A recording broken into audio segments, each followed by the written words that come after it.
Geometry Unit 1, Lesson 2, Segment Length and Midpoints. So in this lesson, we want to know something more about other geometric terms and look at something called the segment addition postulate.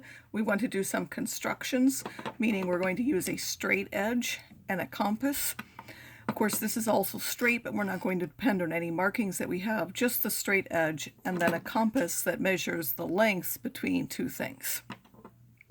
So we're going to construct both a congruent line segment and also we're going to cut a segment in half. And then we want to find the distance between points and also the midpoint in the coordinate plane.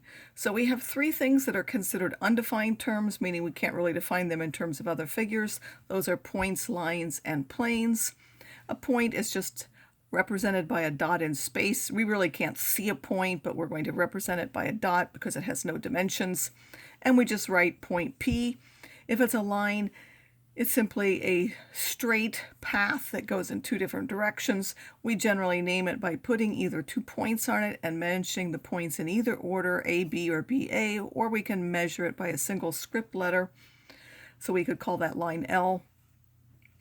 A plane is just a flat surface like this piece of paper, but it can't have any thickness and it goes in all the directions forever. Generally, you name it either by a single script letter, so plane M, or by 3 points that happen to be coplanar, meaning they lie on the same plane, and then you could call that plane ABC. Defined terms are linus segments and rays, and that's because we can say it has this endpoint and this endpoint, and it's all the points in a straight path between them. We can list those in either order. For the ray, it has one endpoint and then it goes in another direction forever. It will pass through this other point when we name it, so this has to be named BA. If we wanted AB, that would start at A. If we wanted AB, that would start at A and go in, say, this direction, and that would now be AB, as opposed to the one that was given there first, that's BA, and that's because this starts at A, this one started at B and goes in the other direction. As I've said, so coplanar means that they are on the same plane, collinear means that they're on the same line. Parallel we already know, but I'll just say extra that means in the plane, they have to be coplanar, they have to lie in the same plane and they don't intersect. And that really means that they're the same distance apart always, so in this plane, if this happened to be 2 apart here, then they would also be 2 apart here in order to be parallel. A postulate is a statement that we accept as true without proof, and then it means it's just sort of obvious that that has to be true.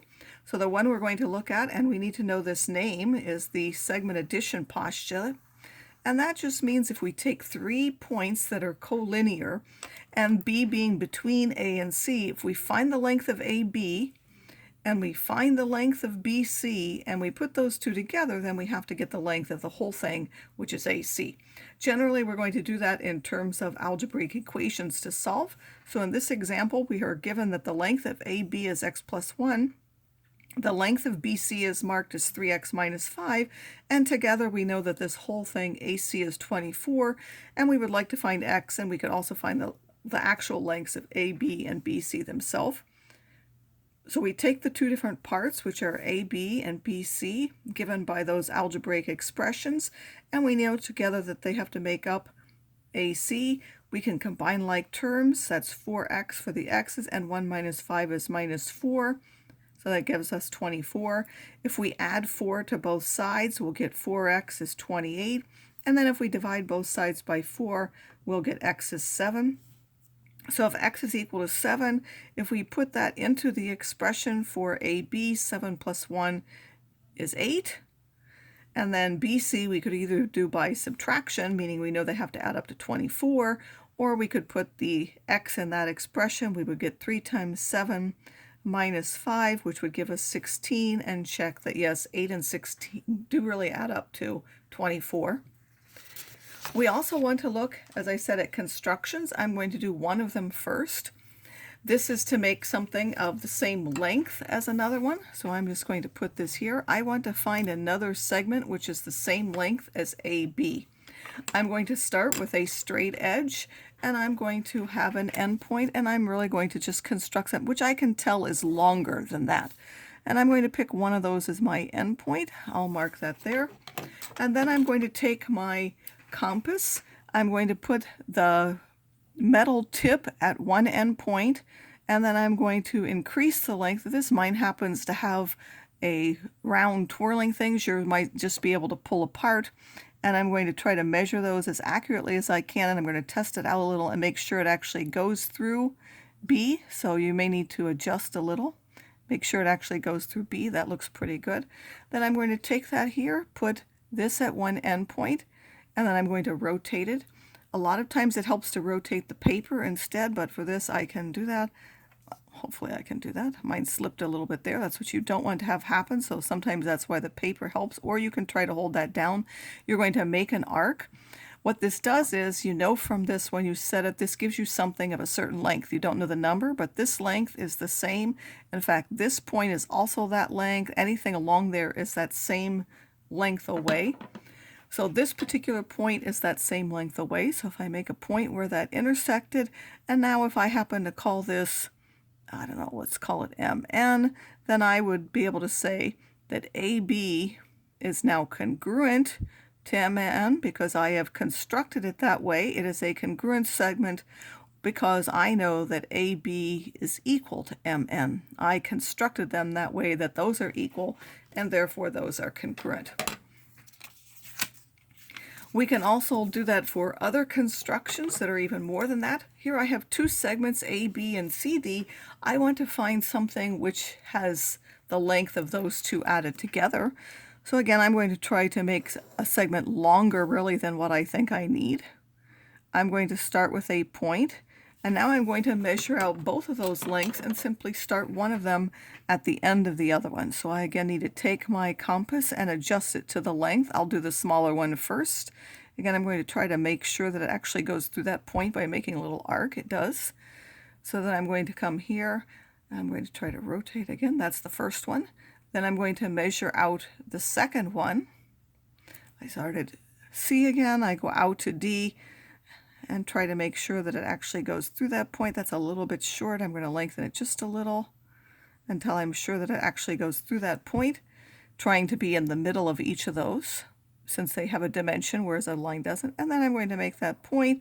And now if I happen to mark those, and I can really put whatever letters I want, but so if I were to put, say, W, X, and Y, then I would know that WY is AB plus CD, and that's because I did that by construction. We're also going to look at numbers for distance. We're going to have coordinate graphs and so on that we're going to look at. We want to be able to find the distance between 2 points. That's simply if we were to measure them, how long that would be. Midpoint would be the point exactly in the middle of them. If we're given the coordinates x1, y1, and x2, y2, then the distance between them is given by this formula, which you should either know or just know that we're going to use the Pythagorean theorem. You're going to find the difference in the x coordinates in squared and the difference in the y coordinates in squared. For the midpoint of the segments, you're going to find the midpoint of the x coordinates and you're going to find the midpoint of the y coordinates, which you do by adding the two values and dividing by 2. So here we have an example where we're going to find the lengths of two things, and then we're also going to find the midpoints of them. So here we want the length of AB. We can do that by looking at the coordinates. This is minus 3, 4. And this is the point 2, 2. So we can subtract the x coordinates. I can go minus 3 and subtract 2 and square that. And then I can find the difference in the y's. That's 4 and 2. So I'm going to add that. That's 4 minus 2, and I can square that. And then I'm going to take the square root of that. That's simply using the formula, or I can complete a triangle for that, a right triangle in the plane. From here, I need one vertical and one horizontal line. So for in the x direction, I will do the horizontal line, and then in the y direction, I'll do a vertical line, and I'm going to look at how long those are. So this is 5 long, and this is 2 long, and you'll see that's what you get here. Minus 3 minus 2 is minus 5. When you square that, you'll get 25. That's the same as doing 5 squared, so I could have just done it in the picture. That's 5 long. This is 2 long, which we see in the picture, and square that. So I would now get, this is 25 and 4, that's the square root of 29, And if you calculate that, that's about 5.4. So if these squares were in centimeters, that would be 5.4 centimeters, and so on. If we do the same thing for CD, the coordinates for C are -1, 1, and the coordinates for D are 1, -4. We can again use the coordinate formula, -1, -1, and square that. We could really go in the other. It could be 1 minus a -1 and square that. It really doesn't matter. And then for the y, I'm going to do 1 minus 4 and square that. And then we would take the square root. Oh, sorry, that's a 1 minus a -4, so that's a 1 plus 4. 1 minus a -4. I didn't see my own minus there. Or as we did for the other one, we can go across with a horizontal segment and then down with a vertical. So this one has a length of 2. This one has a length of 5 if we count those squares. So when we do this formula, this first thing is going to give us a difference of 2. Minus 2 squared and 2 squared are exactly the same thing. So that's 2 squared. This is 5. That will give us 5 squared. That again is equal to the square root of 29, which is now about 5.4. By the way, that symbol means approximately 5.4. So we first asked if those two segments have the same length. So AB and CD do have the same length because they both have the same measure. And therefore, we could actually say that those are now congruent. So even though that wasn't given to us now, we could say that AB is congruent to CD. We could also write that the lengths are the same. So AB is equal to CD. So you could write that in either way. If we want the midpoints of those, so if I want the segment here, which is in the middle, we can see that's about right there. So we have a -3 and a 2. What's in the middle of -3 and 2? So if you don't know, you can add the 2 and divide by 2. That's what's in the middle of the x's. And then what's in the middle of the y? We have 4 and 2. Well, what's in the middle of 4 and 2 is 3. If we didn't know that, we could add the 2 and divide by 2. If we do that, what's exactly in between -3 and 2? Is -0.5, which we'll get from this formula because it's 2.5 away from each of those. And this one, 4 plus 2 is 6, divided by that is that 3, which we knew. So that's the coordinates of this point is -0.5, 3. The midpoint of CD, again, that's going to be about right here. But we want the actual coordinates of that. So we have -1 and 1. So if we do -1 plus 1 over 2, that's going to give us 0. So that's going to be on that line, sorry, right there. And then we have for this, we have 1 and -4. What's exactly in the middle of -1 and 4? We would divide that by 2, and we'll find that the midpoints of that are 0. This is -3, would be -1.5. The last thing that we want to do is to cut a segment in half. That's called a segment bisector. It can be a line array or the whole line segment that goes through there and cuts it in half. You could just take your paper and fold it in half and get that, but if we actually want to construct it, and I've got one here that I'll show you what we're going to do. So we have a segment, we want to cut that in half. You can either use it or you could copy it to another place, but mostly we'll use it in the same place that it is. And we're going to take, first of all, and make sure that we take an arc that's more than the halfway point. So if it's less than the halfway point like this, I'm going to do 2, one from this direction and one from this direction. They won't cross each other. I need them to be able to cross, so I have to be across the halfway point. I'm going to open this, and then I'm going to make an arc. Again, I'll try to hold. Usually I turn my paper, but I can't really turn my paper here. So I'm going to make an arc in this direction, and then without changing that, I'm going to make an arc in the other direction. And let me try to actually move the paper, even though it's not really convenient here. So sometimes this is easier to actually hold this and move your paper or the arc. And then that will give you 2 places where it intersects. You're going to take your straight edge and go in between them. I, by the way, recommend that you have something clear when you do that. It's usually easier. And then they also have 2 different edges. A lot of times one of them is slanted slightly.